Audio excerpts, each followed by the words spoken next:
டெல்லியில இருக்கக்கூடிய எல்லா தெருநாய்களையும் காப்பகத்துல அடைக்கணும் அப்படின்னு உச்சநீதிமன்றத்திலிருந்து சமீபத்துல ஒரு தீர்ப்பு வந்திருக்கு. இந்த தீர்ப்பை ஆதரிச்சு ஒரு செட் ஆஃப் பீப்புள் அவங்களுடைய கருத்தை தெரிவிச்சிட்டு இருக்காங்க. இன்னொரு செட் ஆஃப் பீப்புள் அதுக்கு அகெயின்ஸ்டா போராட்டங்களும் நடத்திட்டு வந்துட்டு இருக்காங்க. எதனால இந்த ஒரு தீர்ப்பு வந்தது அப்படின்னு பார்த்தா, டெல்லியில ஒரு சிறுமியை தெருநாய் கடித்து அந்த சிறுமிக்கு ரேபிஸ் வந்து அந்த சிறுமி உயிரிழந்த ஒரு சம்பவம் தான். டெல்லியில மட்டுமா நடந்திருக்கு அப்படின்னு பார்த்தா, இன்னும் சில இடங்கள்ல தெருநாய் கடிச்சு அதனால ஒன்றும் இல்லை அப்படின்னு சொல்லிட்டு அதை அலட்சியமா விட்டதுனால ரேபிஸ் வந்து அதுக்கப்புறமா உயிரிழப்புகள் வந்துட்டு நிறைய இடங்கள்ல நடந்துட்டு இருக்கு. இதனுடைய ஒரு விளைவா இந்த ஒரு தீர்ப்பு வந்திருக்கிற சமயத்துல அப்படி தெருநாய்களை மொத்தமா அப்புறப்படுத்துறதுனால நகரங்களுக்கு அதுக்கப்புறமா என்ன மாதிரியான பாதிப்புகள் வரும் அப்படின்றத பத்தியுமே நம்ம யோசிக்கணும் அப்படின்றதுதான் இப்போ சமீபத்துல பொலிட்டிக்கல் ஈகாலஜி பேராசிரியரான கிருத்திகா அவர்கள் ஒரு சில கருத்துக்கள் வந்து தெரிவிச்சிருக்கிறாங்க. இதையும் தாண்டி சில சமூக ஆர்வலர்கள் அவங்களுடைய கருத்துக்களையுமே தெரிவிச்சிருக்கிறாங்க. ஸோ ஃபர்ஸ்ட் ஆஃப் ஆல் தெருநாய்களை மொத்தமா அப்புறப்படுத்துறதுனால நகரங்களுக்கு என்ன ஆகும் அப்படின்றத பார்க்கலாம். அதுக்கப்புறமா இதுக்கு என்ன சிறந்த வழி இருக்கு அப்படின்றதையுமே பார்க்கலாம். ஸோ நம்பர் 1, தெருநாய்கள் ஒரு இடத்துல எதுக்காக இருக்கிறாங்கன்னு பார்த்தா, அவங்களுக்கு அங்கே ஃபுட்டு, ஷெல்டர் அண்ட் கம்ஃபர்ட் வந்து இருக்கிறதுனால தான். அப்படி இருக்கக்கூடிய தெருநாய்களை எடுத்துட்டு போய் வேற ஒரு இடத்துல வைக்கிறதுனால அந்த இடம் ஒரு காலியான இடமா மாறுது. அங்கே அஃப்கோர்ஸ் ஒரு ஷெல்டர், ஃபுட், கம்ஃபர்ட் எல்லாமே இருந்துட்டு தான் இருக்கும். அந்த இடத்துக்கு வேறு சில தெருநாய்கள் வேறு சில இடங்கள்ல இருந்து இடம்பெயர்ந்து இந்த இடத்துக்கு வரும் அப்படின்னு சொல்றாங்க. ஸோ அந்த ஒரு இடம்பெயர்தலை வந்துட்டு நம்மளால தடுக்க முடியாது. அந்த தெருநாய்கள் என்ன மாதிரியான பிஹேவியர்ல இருக்கும் அப்படின்றதையும் நம்மளால கணிக்க முடியாது. ஸோ தெருநாய்கள் மட்டும் தான் வருமா அப்படின்னு பார்த்தா கிடையாது. நம்பர் 2, ஓநாய் மற்றும் கழுகுகளும் வரும்னு சொல்றாங்க.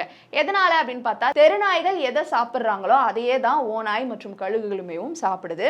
அதனால அந்த இடத்துல ஃபுட் அண்ட் எல்லா அவைலபிலிட்டியும் ஃபெசிலிட்டியும் இருக்கு. ஆனா நாய்கள் இல்லை. அந்த பட்சத்துல அந்த இடத்த ஓநாய்களும் கழுகுகளும் வந்து நிரப்பக்கூடும் அப்படின்னு சொல்லப்படுது. யோசிச்சு பாருங்க, கதவு திறந்தா தெருநாய்கள் படுத்திருக்கும். ஆனா அந்த தெருநாய்கள் இல்லாத ஒரு இடத்துல ஓநாய் ஒன்று படுத்திருக்கு அப்படின்னா நம்மளால வெளியில வர முடியுமா? நம்மளால சகஜமா நம்மளுடைய வாழ்க்கை முறையை வாழ முடியுமா அப்படின்ற ஒரு கேள்வியையும் எழுப்புறாங்க.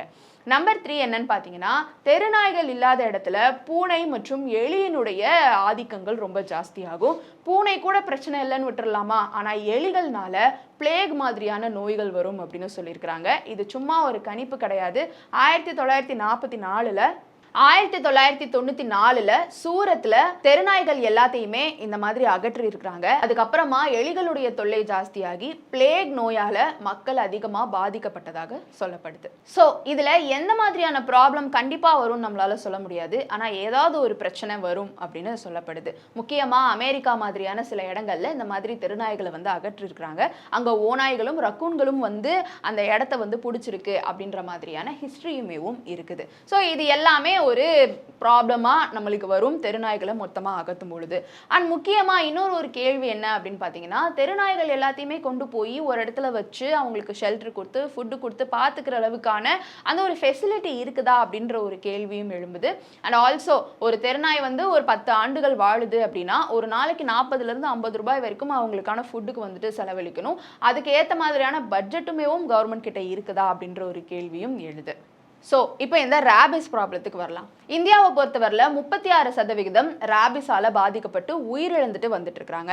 அதுல 30லிருந்து 60% 15 வயதுக்கு உட்பட்ட குழந்தைகள் அப்படின்னு சொல்லப்படுது. இன்னொரு புறம் இந்திய அரசு நாடாளுமன்றத்துல சப்மிட் பண்ணப்பட்ட தரவுகளின்படி 2023ல் 50 அப்படின்ற கவுண்ட் இருந்த அந்த உயிரிழப்பு 2024ல் 54ஆக உயர்ந்திருக்கு. ஸோ வருஷத்துக்கு வருஷம் குறைஞ்ச பாடல்ல இன்க்ரீஸ் ஆகிட்டே தான் இருக்கு.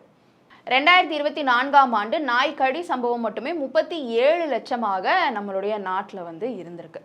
ஸோ தெருநாய்களை அகற்றுனா வேறு சில பிரச்சனைகள் வரும். தெருநாய்கள் இருக்கும் பொழுதுமேவும் இவ்வளோ பெரிய பிரச்சனை போயிட்டு இருக்குது. இதற்கான தீர்வு என்ன அப்படின்னு பார்த்தா, தெருநாய்களை அகற்றி வேற ஒரு இடத்துல போய் வைக்கிறது அஃப்கோர்ஸ் நான் சொன்ன மாதிரி கவர்மெண்ட் கிட்ட அதுக்கான ஷெல்டரோ அதுக்கான சரியான பட்ஜெட்டோ இதெல்லாமே பாசிபிளா அப்படின்ற ஒரு கேள்வி வர பட்சத்தில் தெருநாய்களை மொத்தமாக அகற்றதை விட்டுட்டு தெருநாய்களுக்கு இனப்பெருக்கத்தை கட்டுப்படுத்துறதுக்கான ஊசிகள் போடலாம் அப்படின்னு சொல்லப்படுது. அண்ட் ஆல்சோ ரேபிஸ் நோய்க்கான ஊசிகளுமே போடலாம் அப்படின்னு சொல்லப்படுது.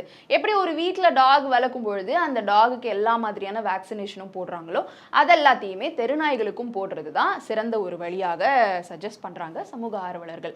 ஸோ ரேபிஸ் அப்படின்ற ஒரு விஷயத்துக்கு மக்களுக்குமேவும் வந்து இன்ஜெக்ஷன் போடணும். நிறைய பேர் ரேபிஸால் வந்து இறந்து போகிறதுக்கு முக்கிய காரணம் என்னென்னா, நாய் கடிச்சாலோ இல்லை நாய் பெராண்டுனாலோ அவங்க வந்து அது ஒரு விஷயமே இல்லை அப்படின்னு சொல்லிட்டு ரொம்ப ஈஸியாக விட்டுடுறது தான். ஸோ நாய் வந்து உங்களை வந்து சீண்டிருச்சு அப்படின்னாலே அதனுடைய எச்சில் பட்டா கூட நீங்கள் வந்து முக்கியமாக தெருநாய் அதனுடைய பல் படுது, எச்சில் படுது, பெராண்டுது, இந்த மாதிரியான தருணத்தில் நீங்கள் உடனடியாக ஒரு டாக்டரை போய் பார்த்து என்ன ஏதுன்னு டெஸ்ட் எடுத்து ஒரு இன்ஜெக்ஷன், ஒரு தடுப்பூசி இதெல்லாம் வந்து நீங்கள் போட்டுக்கிறது ரொம்ப ரொம்ப நல்லது.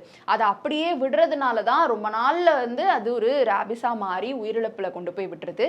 இனிஷியல் ஸ்டேஜில் அதை வந்து பார்த்து அதுக்கான தடுப்பூசி போடுற பட்சத்தில் ரேபிஸ் கிட்ட இருந்து மக்களால் தப்பிச்சுக்க முடியுமா?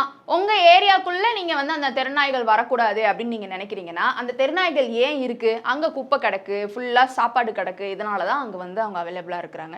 குப்பைகள் எல்லாத்தையுமே நீங்க கரெக்டா அப்புறப்படுத்துற பட்சத்துல அந்த தெருநாய்கள் அந்த இடத்துக்குமேவும் வரப்போறது இல்லை. ஸோ உங்க ஏரியாவை நீங்க சுத்தமா வச்சுக்கிற பட்சத்துலையுமேவும் தெருநாய்களை வந்து நீங்க ஒழிச்சு கட்டலாம். ஸோ உங்கள் ஏரியாவை சுத்தமாக வச்சுக்கிற பட்சத்துலையுமேவும் தெருநாய்களை அங்கே வரவிடாமல் பார்த்துக்கலாம். ஸோ இந்த மாதிரியான விஷயங்களில் இந்த தெருநாய்களையுமேவும் நம்மளால் வந்து சகிச்சுக்க முடியும்.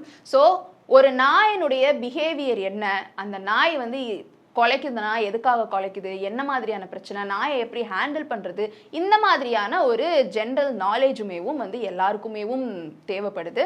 அதையுமேவும் சொல்லி கொடுத்துட்ருக்கிற பட்சத்தில் அந்த நாய் கடியில் இருந்தோ இல்லை ஒரு நாய் வந்து அட்டாக் பண்ண தான் வருது, எப்படி எஸ்கேப் ஆகுறதுன்ற மாதிரியான விஷயங்கள்ல இருந்துமேவும் மக்கள் வந்து பாதுகாத்துக்கலாம். முக்கியமாக குழந்தைங்களை தனியாக வந்து ரோட்டில் எங்கேயுமே விட வேணாம். நாய்கள் எல்லாத்தையுமே வந்து நாய்கள் வந்து டார்கெட் பண்ணக்கூடிய ஈஸி டார்கெட் வந்து குழந்தைகளாக தான் பார்க்கப்படுது. இதையும் தாண்டி உச்சநீதிமன்றத்தினுடைய இந்த ஒரு தீர்ப்பை பற்றி உங்களுடைய கருத்து இருந்தால் கீழே வந்து கமெண்ட் பாக்ஸில் ரியா என் கூட ஷேர் பண்ணலாம்.